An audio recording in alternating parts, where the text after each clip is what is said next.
शरदिन्दुसुन्दररुचिश्चेतसि सा मे गिरां देवी अपरित्यतमः सन्ततमर्थानखिलां प्रकाशयतु। विभावेनानुभावेन व्यक्तः संचारिणा तथा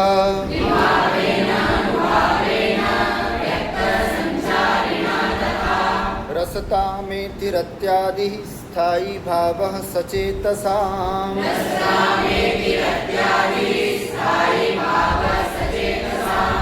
रसावस्थः परं भावः स्थायितां प्रतिपद्यते।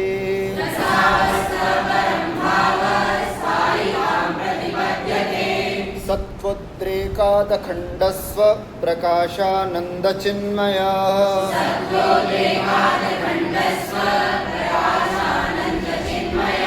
वेद्यन्तरस्पर्शशून्यो ब्रह्मा स्वादसहोदरः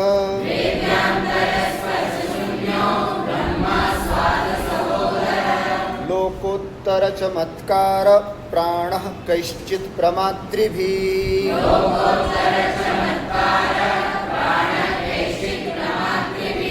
स्वाकारवदभिन्नत्वेनायमास्वाद्यते रसः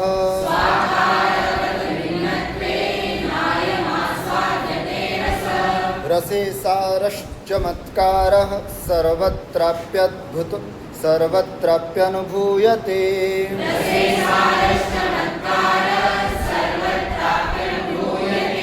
तच्चमत्कारसारत्वे सर्वत्राप्यद्भुतो रसः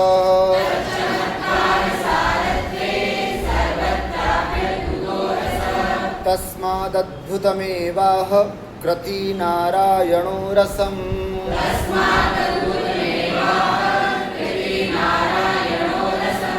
पुण्यवन्तः प्रमिण्वन्ति योगिवद्रससन्ततिम्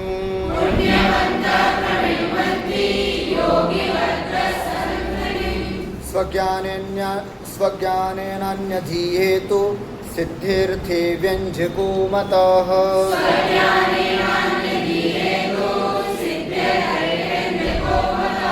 यथा दीपोऽन्यथा भावे को विशेषस्य कारकात्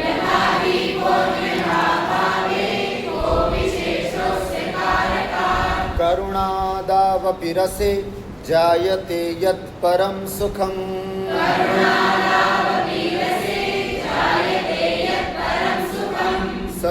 सचेतसामनुभवः प्रमाणं तत्र केवलम्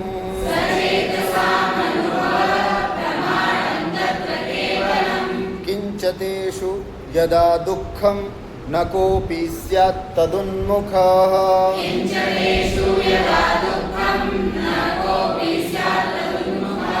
तथा रामायणादीनां भविता दुःखहेतुता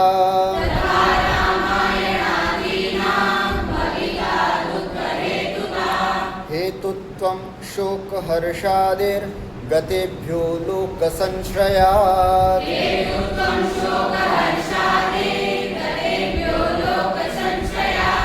शोकहर्षादयो लोके जायन्तां नाम लौकिकाः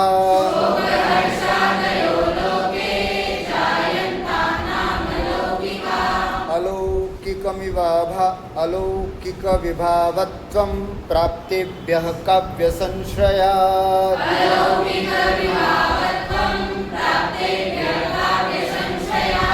सुखं संजायते तेभ्यः सर्वेभ्योऽपीति काक्षति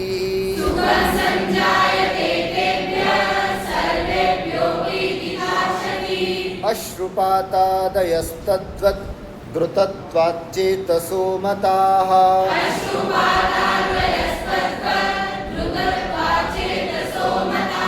न जायते तदास्वादो विना रत्यादिवासनाम्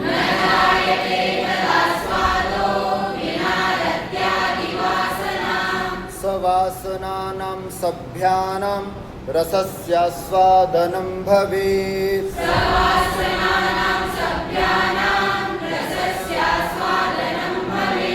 निर्वास निर्वासनास्तु रङ्गान्तः काष्ठकुड्याश्मसन्निभाः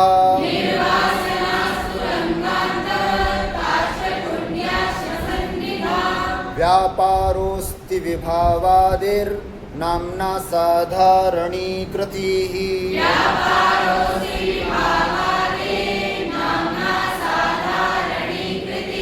तत्प्रभावेण यस्यासन् पाथोद्धिप्लवनादयः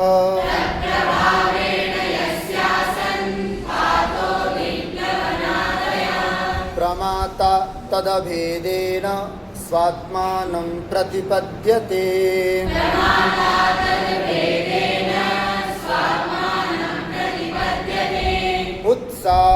उत्साहादिसमुद्बोधः साधारण्याभिमानतः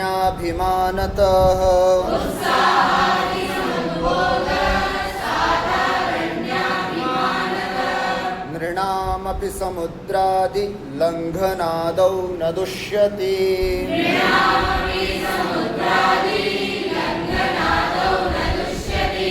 साधारण्येन रत्यादिरपि तद्वत् प्रतीयते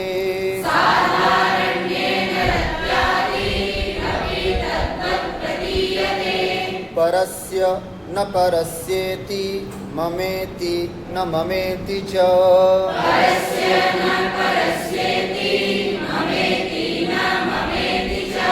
तदास्वादे विभावादेः परिच्छेदो न विद्यते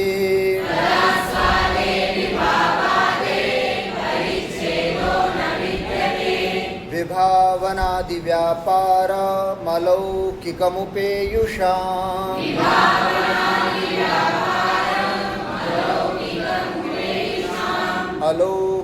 अलौकिकत्वमेतेषां भूषणं न तु दूषणम्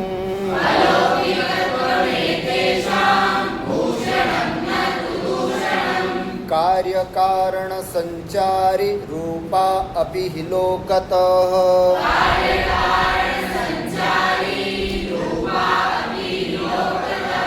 रसोद्बोधे विभावाद्याः कारणान्येव ते मताः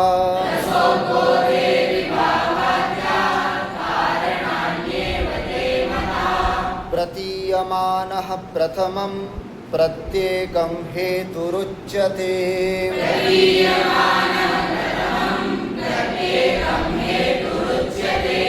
ततः सम्मिलितः सर्वो विभावादिः सचेतसाम्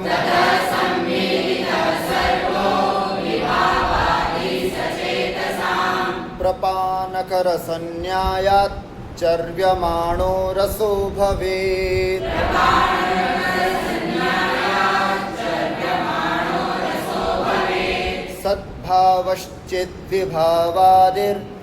सद्भावश्चेद्विभावादिर्द्वयोरेकस्य वा भवेत्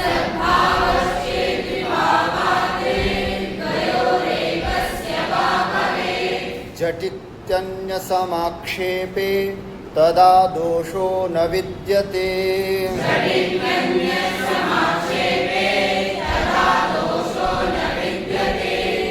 उदाहरणमस्ति दीर्घाक्षं शरदिन्दुकान्तिवदनं बाहूनतावंसयो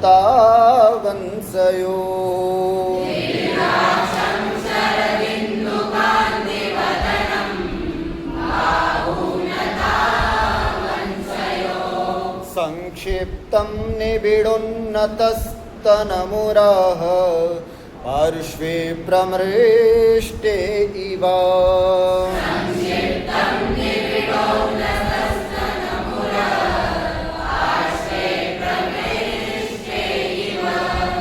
मध्यः पाणिमितो नितम्बिजगनं पादाबुदग्राङ्गुली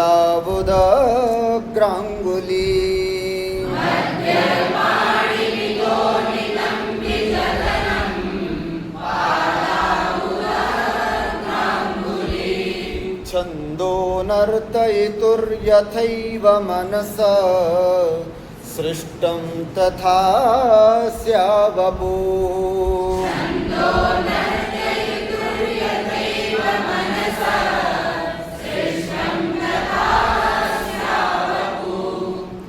एतावत् वयं गतदिने पठितवन्तः। गतदिने विषयद्वयं वयं दृष्टवन्तः।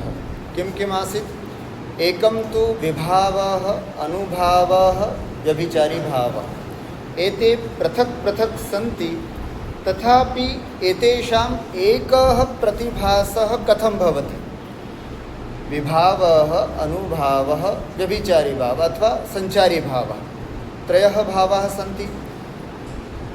त्रयोपि भावाः भिन्नः भिन्नः सन्ति, पृथक् पृथक् सन्ति, किन्तु रसास्वादे तेषाम् एकः प्रतिभासः भवति। तत् कथम् इति प्रश्नः आसीत्। तर्हि तस्य उत्तरमासीत् प्रपाणकरसन्यायात् चर्व्यमाणो रसो भवेत्। यथा कश्चित् प्रपाणकः रसः भवति, तत्र बहूनि कारणानि भवन्ति। उस प्रपाणक रस में लौंग, इलायची, दूध, शक्कर, खांड, है ना, सब कुछ मिल करके सबका अपना अलग अलग स्वाद है, लेकिन इन सब को मिलाने के बाद एक अलग ही स्वाद उत्पन्न होता है, जिसको हम प्रपाणक रस बोलते हैं। हिंदी भाषायां वदामः चेत् शरबत इति उच्यते। तो शरबत में सब तरह से मसाले मिलाए जाते हैं, लेकिन उन सब के मिलने के बाद शरबत का एक अपना ही एक आस्वादन होता है, एक अपना ही टेस्ट होता है। उसी प्रकार विभाव, अनुभाव और व्यभिचारी यद्यपि भिन्न भिन्न हैं, लेकिन ये जब रसास्वादन में होते हैं तो इनका एक प्रतिभासः, तेषाम् एकः प्रतिभासः, एक ही प्रतिभास होता है इति वयं गतदिने पठितवन्तः। अनन्तरम् एकं अपरं विषयमपि अत्र वयं दृष्टवन्तः गतदिने, यत् कस्यापि रसस्य आस्वादे त्रयाणां हेतुता उक्ता। अर्थात् तत्र विभावः अपि स्यात्, अनुभावः अपि स्यात्, संचारी भावोऽपि स्यात्, किन्तु बहूनि पद्यानि तादृशानि अस्माभिर्दृष्टानि यत्र कविः केवलं विभावस्यैव वर्णनं करोति, तत्र अनुभावः न दृश्यते, संचारी भावोऽपि न वर्ण्यते कविना। तर्हि तत्र कथं रसास्वादः स्यात् अथवा तत्रापि रसास्वादः अवलोक्यते? तर्हि कथं त्रयाणां हेतुता उक्ता? अर्थात बहुत जगह ऐसी हैं जहाँ पर विभाव, अनुभाव और व्यभिचारी भाव, इन तीनों में से किसी एक का अथवा किसी दो का ही वर्णन किया जाता है, और आप कह रहे हो कि रसास्वादन में तीनों की हेतुता है, और रसास्वादन तो होता है, तीन नहीं होते हैं, तो ये कैसे सामंजस्य बिठाया जाए? तो उन्होंने कहा, अगर ऐसी स्थिति है तो झटित्यन्य समाक्षेपे तदा दोषो न विद्यते। वहाँ पर आपको झटिति, तत्काल, अन्य समाक्षेपे, जो चीज़ नहीं है उसका आक्षेप कर लिया जाता है। अर्थात केवल कवि ने विभाव का वर्णन किया है तो अनुभाव और संचारी भावों का आक्षेप कर लिया जाता है। कवि ने केवल विभाव और अनुभाव का वर्णन किया है तो संचारी भावों का आक्षेप कर लिया जाता है। केवल अनुभावों का वर्णन किया है तो विभाव और संचारी भावों का आक्षेप कर लिया जाता है, लेकिन होते तीनों ही हैं, है ना। रसास्वादन में हेतु तीनों ही हैं, तो एक या दो नहीं। अगर एक या दो का वर्णन किया भी जा रहा है तो बाकी दो का या एक का आक्षेप कर लिया जाता है। ये विषय हमने कल देखा था। स्पष्टम है ना। उसका एक उदाहरण भी दिया था, दीर्घाक्षम शरदिंदु कांति वदनम वदतु अत्र कविः कस्य वर्णनं कृतवान्? विभावस्य अथवा अनुभावस्य अथवा व्यभिचारी संचारी भाव, कस्य वर्णनमस्ति अत्र? विभावस्य, है ना। पुनः विभावोऽपि द्विधा, आलम्बन विभावः, उद्दीपन विभावः। अत्र कस्य विभावस्य वर्णनमस्ति?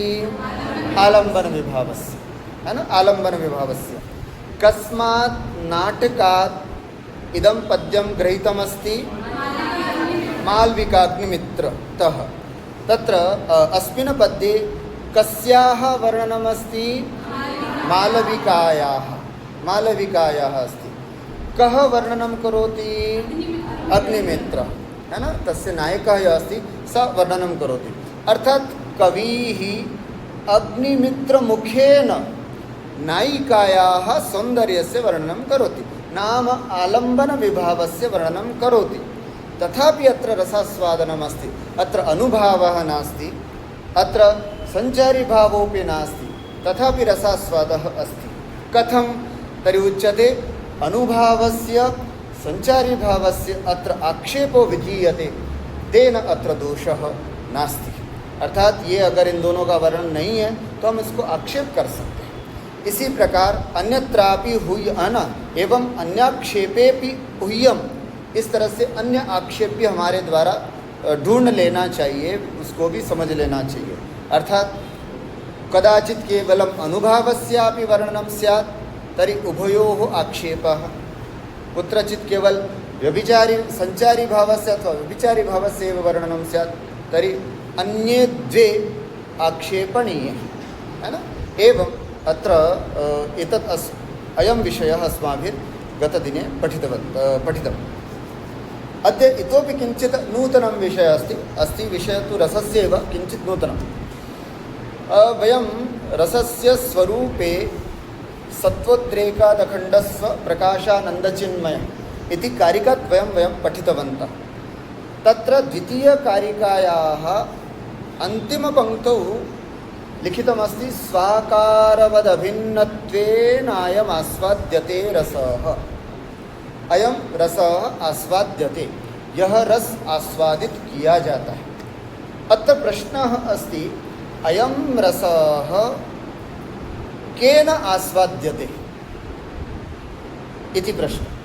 अर्थात रसस्य आस्वादनं कः करोति, रस का आस्वादन कौन करता है इति अस्माकं साहित्यशास्त्रे एकः महत्वपूर्णः प्रश्नः अस्ति।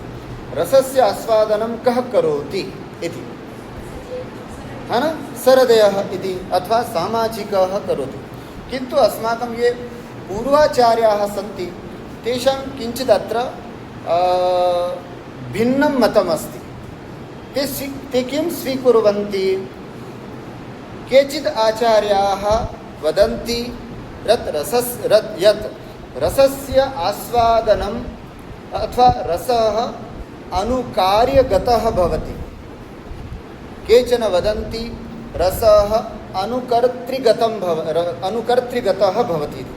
अर्थात रसस्य आस्वादनम् अनुकार्यः करोति, रसस्य आस्वादनम् अनुकर्ता वा करोति इति तेषां मतमस्ति। इत्युक्ते रसस्य आस्वादनविषये त्रीणि मतानि सन्ति।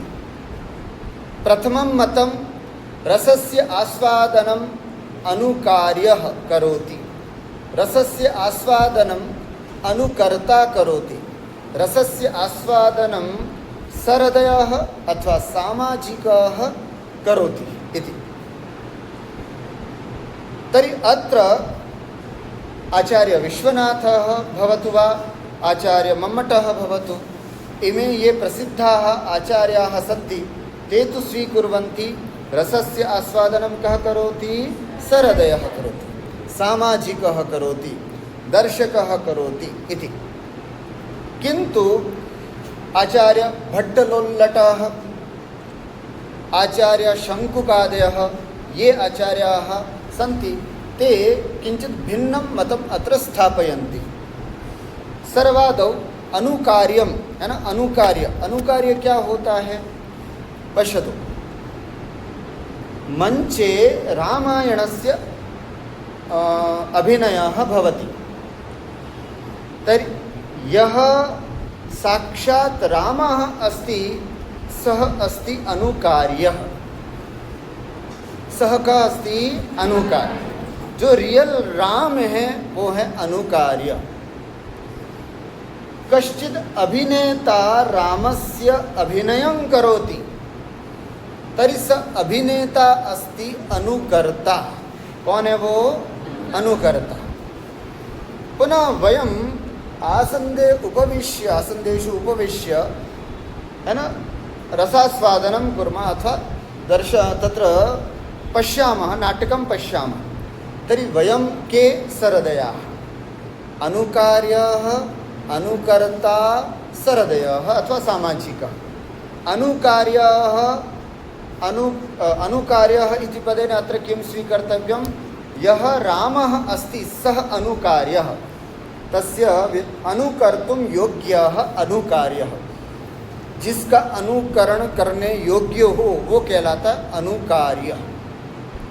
जो रियल असली में जो हीरो हैं वो है अनुकार्य, और जो अनुकरण करता है वो कहलाता है अनुकर्ता। जिसको हम अभिनेता अथवा नट कहते हैं वो कहलाते हैं अनुकर्ता, और बाकी हो गया हम समझ। तो प्रश्न यह है कि रस का आस्वादन जो राम रियल में थे उनको हुआ, या राम का जिसने अभिनय किया मंच पर उसको हुआ, या फिर हम सब जो दर्शक देखने वाले हैं उनको रस का अनुभव हो रहा है? ये तीन प्रश्न हैं। तो सबसे पहला मत है रस का अनुभव अनुकार्य में होता है या अनुकार्यगत रस होता है, उसका खंडन आचार्य विश्वनाथ यहाँ पर कर रहे हैं।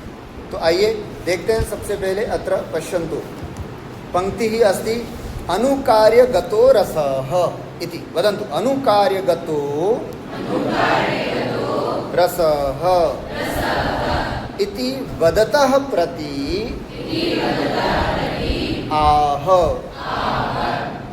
अनुकार्यगत अर्थात अनुकर्तुम योग्यः अनुकार्यः, जिसका अनुकरण किया जाता है या अनुकरण करने योग्य जो व्यक्तित्व होता है उसे हम क्या बोलते हैं? अनुकार्य।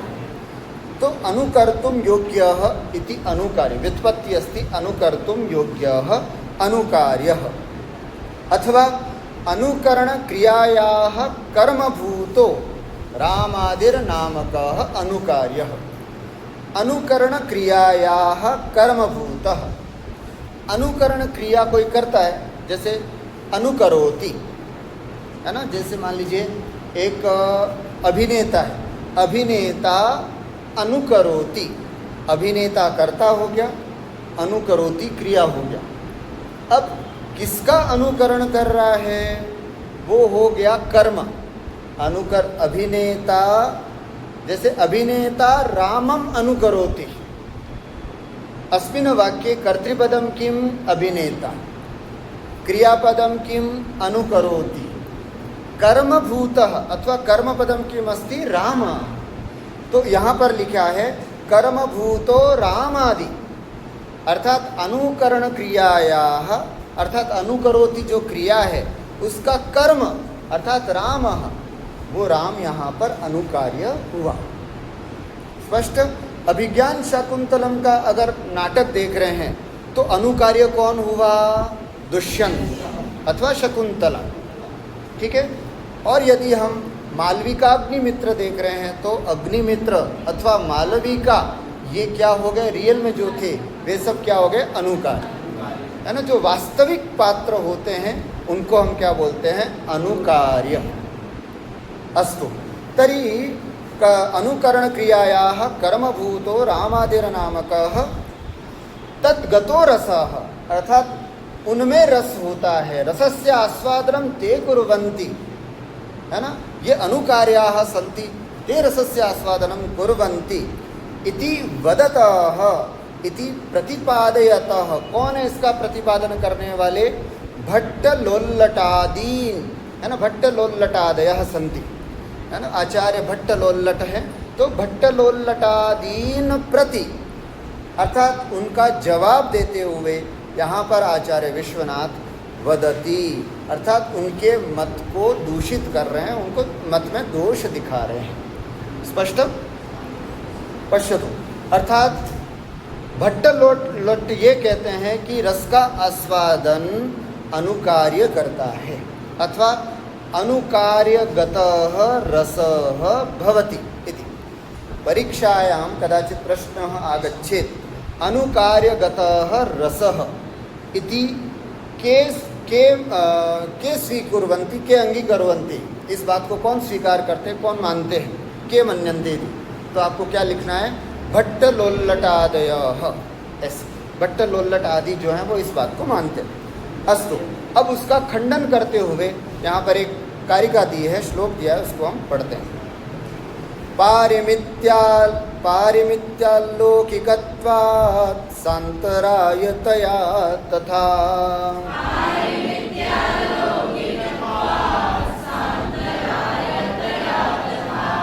अनुकार्यस्य रत्यादेरुद्बोधो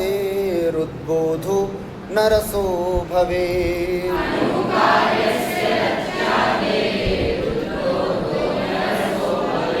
वदन्तु सर्वे मिलित्वा पारिमित्याल्लौकिकत्वात् सान्तरायतया तथा।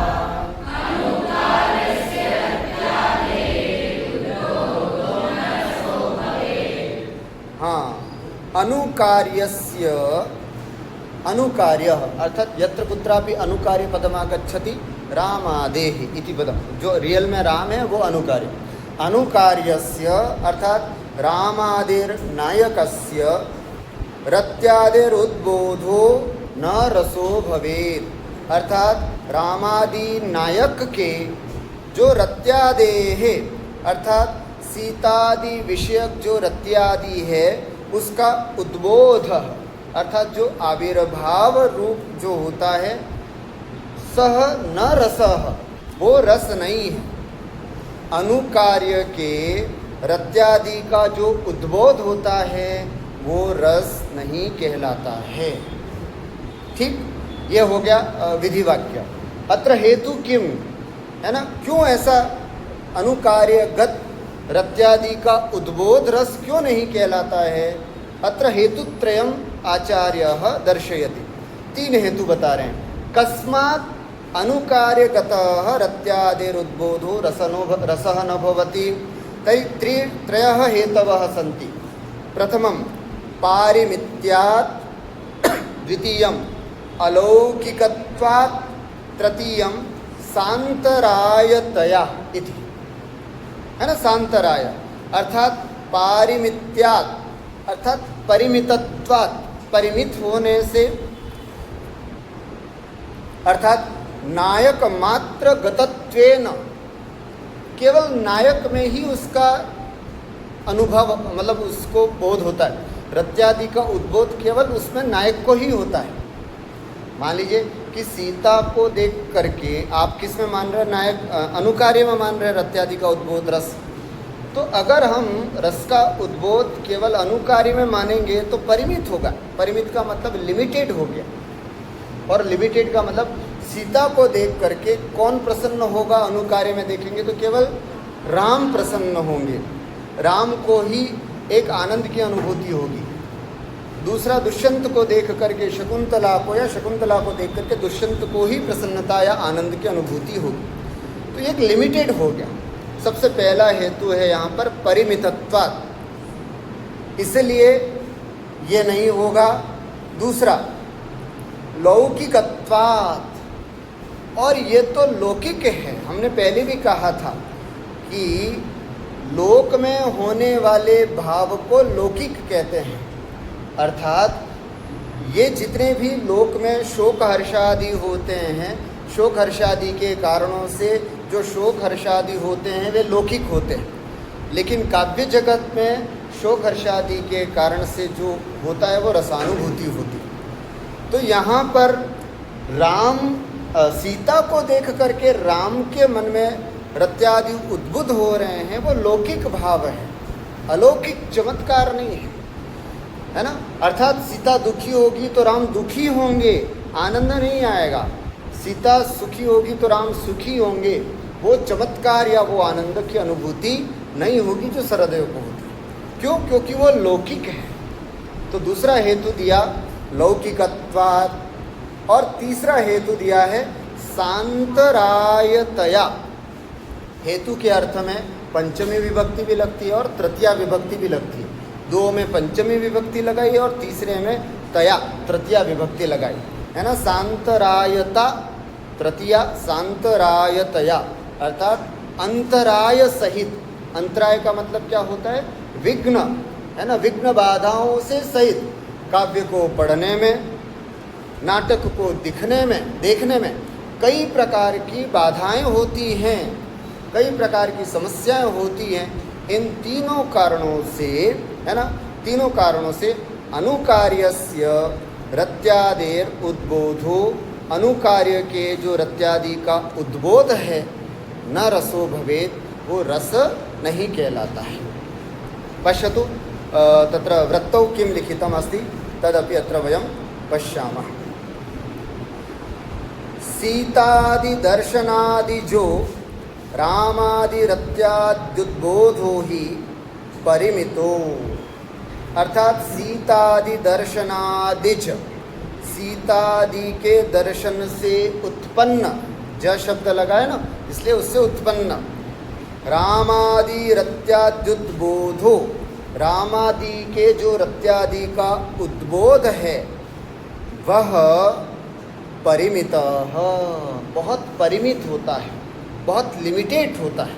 केवल एक व्यक्ति को ही रत्यादि का उद्बोध होगा। केवल आप अनुकार्यगत मानोगे ना, तो अनुकार्यगत मानने में सबसे बड़ी बाधा यही हो जाएगी कि केवल एक व्यक्ति को ही उसका आनंद आएगा, बस परिमित हो गया बात।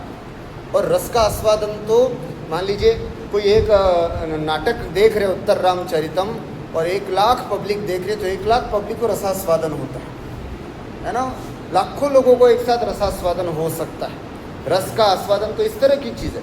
और अगर आप केवल अनुकार्यगत में मानोगे तो अनुकार्यगत में केवल एक ही व्यक्ति को या दो व्यक्ति को ही रस का आस्वादन होगा।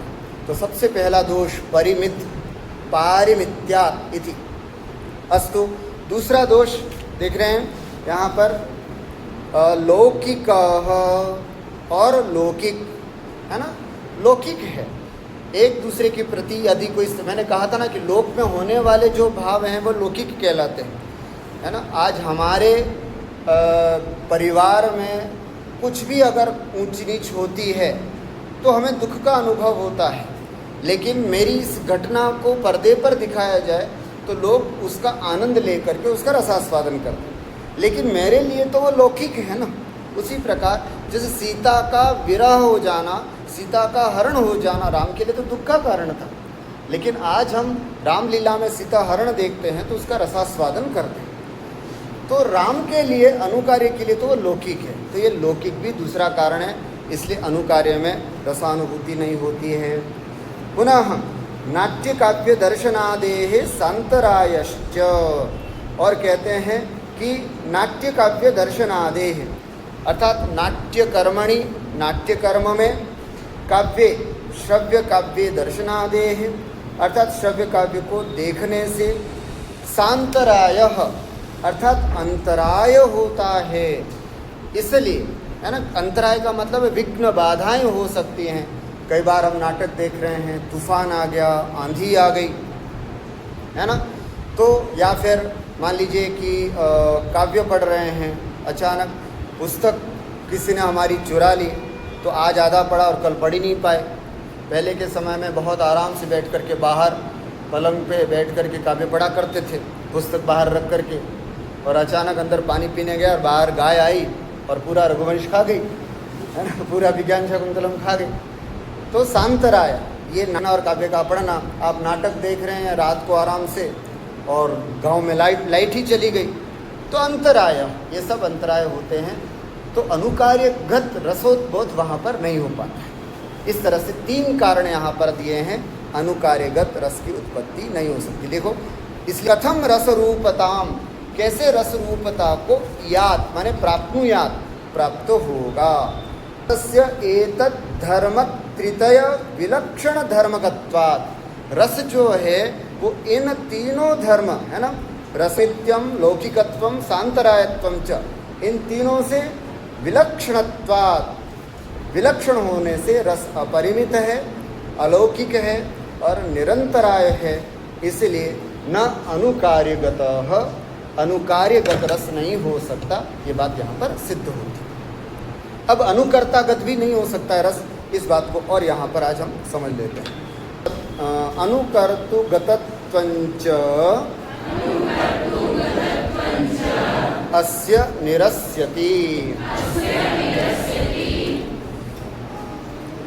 शिक्षाभ्यासादिमात्रेण राघवादेः स्वरूपताम्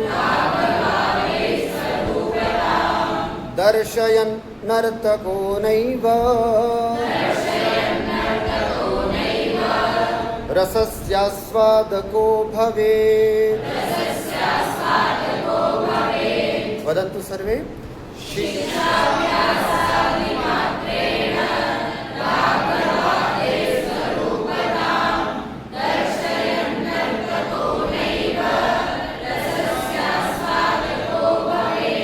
अस्य रसस्य अनुकर्तृगतत्वम्। अनुकर्तृगतत्वम् नाम अनुकरोति इति अनुकर्ता, जो अनुकरण करता है, अभिनय करता है, जो अभिनेता होता है, उसको हम बोलते हैं अनुकर्ता। ठीक है, अनुकरोति इति अनुकर्ता। कौन है अनुकर्ता? नट, है ना, अभिनेता अथवा नट। तद्गतत्वं नाम तन्निष्ठत्वं निरस्यति, निराकरोति। किम रसो नटगतः रसस्य आस्वादनं नटः करोति इति कः स्वीकरोति? श्रीशंकुकः, है ना। अनुकर्तृगतत्वं कः स्वीकरोति? श्रीशंकुकः। तस्य खण्डनम् अत्र विधीयते। नटनिष्ठत्वं रसस्य खण्डयति आचार्य विश्वनाथ। अर्थात रस जो है वो नटनिष्ठ होता है, इस बात का खंडन यहाँ पर इस कारिका के माध्यम से किया गया है। किमुक्तम् अत्र सर्वप्रथमं शिक्षाभ्यासादि मात्रेण, है ना, शिक्षाभ्यासादि मात्रेण, शिक्षा और अभ्यास के द्वारा। शिक्षा, शिक्षा क्या होती है? गुरु से उपदेश ग्रहण करना शिक्षा कहलाता है। गुरुतः उपदेश ग्रहणम शिक्षा, गुरु से जो उपदेश ग्रहण किया जाता है उसको शिक्षा। और अभ्यास क्या होता है? तत्परिशीलनम, अभ्यास, और उसका परिशीलन करना अभ्यास हो गया।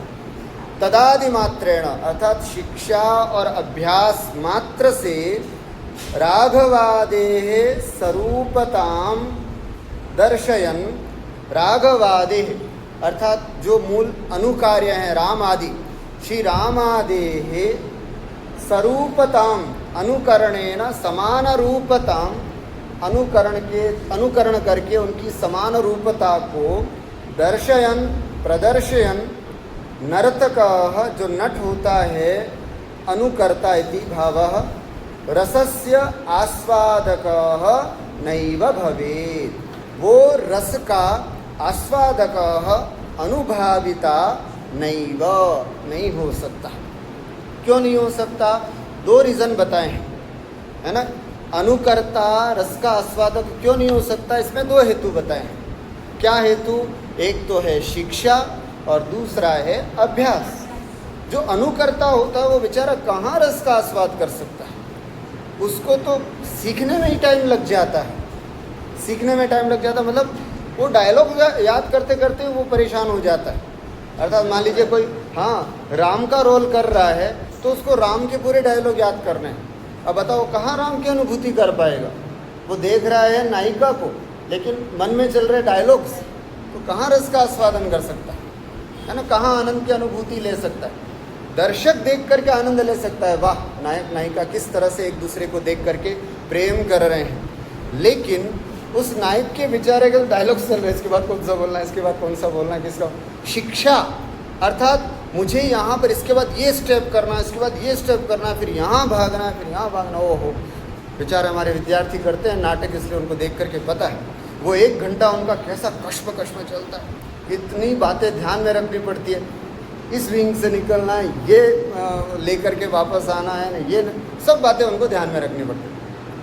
तो ऐसी शिक्षा उनको गुरु पहले से देते हैं, तो वो बेचारा रस का आस्वादन कर सकता है क्या? अनुकर्ता नहीं कर सकता, क्योंकि एक तो उसको सीखने की लर्निंग उस समय रहती है, जो किया हुआ है वो याद करना पड़ता है, और दूसरा उसको दिक्कत रहती है अभ्यास की, उसको खूब अभ्यास करना पड़ता है। और जो चीज़ बार बार अभ्यास की जाती है उसमें आस्वादन या रस कहाँ होता है? कोई रस नहीं होता है। इसलिए शिक्षाभ्यासादि मात्रेण रसस राघवादे स्वरूपताम, है ना। कहीं पर स्वरूपताम किया है, कहीं पर स्वरूपताम लिखा है, स्वरूपताम अथवा स्वरूपता। दोनों ही समझ लेना, है ना। स्वरूपताम का मतलब होता है यहाँ पर कि अनुकरणेन समान रूपताम, अनुकरण के द्वारा उसकी समान रूपता का दर्शन दिखाते हुए, मतलब उसके जैसा ही उसको, जैसे राम है तो राम के जैसा ही उसको एक्टिंग करनी है। उस स्वरूपता को दिखाने में दर्शन मैंने दिखाता हुआ नर्तको नैव रसास्वादको भवेत, बेचारा नर्तक जो है वो रस का आस्वादक नहीं हो सकता, है ना। तो इस तरह से ये दो कारण होते हैं उसको, एक तो शिक्षा और दूसरा अभ्यास।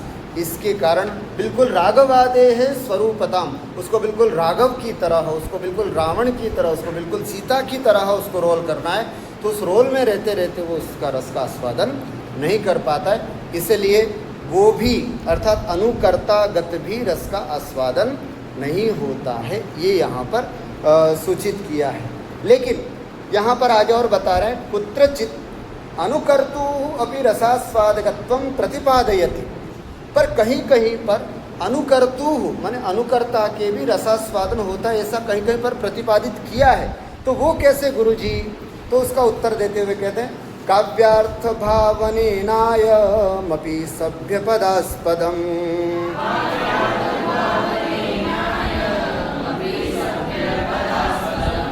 काव्यार्थ भावनेन अयमपि, अयमपि माने अयम नटोपि, अयम अभिनेता अपि काव्यार्थ भावेन, यदि काव्यस्य अर्थभावेन नाम दृश्य काव्यस्य अर्थभावेन अर्थ पर्यालोचनेन रसास्वाद भावेन सभ्यपदास्पदः, अगर वो सभ्य पद पर स्थित हो करके सामाजिक बन करके यदि करता है तो रसास्वादकः, तो वो भी रसास्वादन कर सकता है। मतलब वो अभिनेता के पद से हट करके, है ना, सामाजिक पद पर आता है ना। सभ्य पदास्पद लिखा है, सभ्य पद माने सभ्य बोलो, सामाजिक बोलो, सहृदय बोलो, सचेतस बोलो, सब एक ही बात। तो सभ्य पदास्पद, सभ्य पद पर आकर के फिर उसका रसास्वादन करता है तो कदाचित उसको रसास्वादन हो सकता है। बाकी मतलब सभ्यनिष्ठ एव रसः, अनुकार्यगतः रसः नास्ति, अनुकर्तृगतः रसः नास्ति, अपितु सभ्यगतः सामाजिकगतः सहृदयगतः एव रसः अस्ति इति एतावत् अत्र कविना प्रतिपादितं। कविने यदि पुनर्नटोपि काव्यार्थ भावनया रामादि स्वरूपताम आत्मानो दर्शयेत्, यदि पुनर्नटोपि, यदि नट भी काव्यार्थ भावनया, काव्यार्थ है ना, काव्य रसास्वादन की भावना से रामादि स्वरूपताम आत्मनो दर्शयेत्, रामादि स्वरूप को अपने आप को दिखाए, तदा सो भी सभ्य मध्य एव गण्यते, तो उसको भी सभ्य के रूप में ही देखा जाता है। अर्थात वह भी एक दर्शक बन करके रामादि को देखता है, खुद राम बन करके नहीं, एक दर्शक बन करके रामादि को देखता है, तो कदाचित वो भी रस का आस्वादन कर सकता है। एवं अद्य हाँ, कोई दिक्कत नहीं, चाहे वो नट भी हो, लेकिन उस नट की अवस्था में भी वो एक दर्शक अथवा श्रोता के रूप में वो रामादि का अनुभव कर रहा है, तो वो भी रस का आस्वादन कर सकता है। इसका मतलब रस का आस्वादन अनुकर्ता नहीं कर रहा है, रस का आस्वादन अनुकार्य भी नहीं कर रहा है। रस के आस्वादन के लिए आपको क्या बनना पड़ेगा? सामाजिक बनना पड़ेगा या सभ्य बनना पड़ेगा, तभी आप रस का आस्वादन कर सकते हैं। एवं अद्य वयं पठितवन्तः रसस्य रसः अनुकार्यगतः नास्ति, रसः अनुकर्तृगतः अपि नास्ति, रसः सभ्यगतः अस्ति, सामाजिकगतः रसः अस्ति। अस्तु, अद्य एतावतम् एव वयं पठित्वा अत्र विरमामः।